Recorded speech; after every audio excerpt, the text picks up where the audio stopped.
Chacun sait qu'une même expression peut avoir des sens différents d'un pays à l'autre. C'est le cas des raisins verts.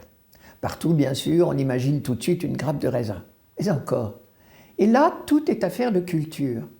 Si ici en France, je vous parle des raisins verts, aussitôt vous allez penser à la fameuse phrase « Ces raisins sont trop verts et bons pour des goujats » dans la fable de La Fontaine, Le renard et les raisins. C'est l'histoire d'un renard affamé qui avise en haut d'une treille une superbe grappe de raisins dorés à point. Il en ferait bien son déjeuner. Il saute, hélas, il ne parvient pas à l'attraper. Il s'élance encore, mais sans succès. Il faut renoncer. Pour ne pas s'avouer vaincu, tout d'un coup, il trouve ces vulgaires raisins bien méprisables. Laissons-les aux goujats.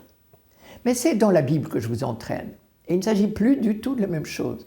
Cette même expression, les raisins verts, est la base de toute une réflexion hautement philosophique sur la justice divine.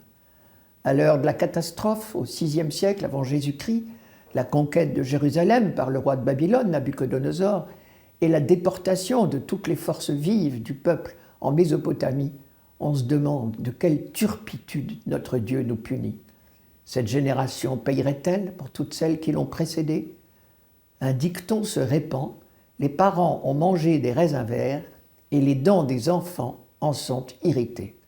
C'est-à-dire, nous payons non seulement pour nos fautes, mais pour celles de toutes les générations qui nous ont précédés.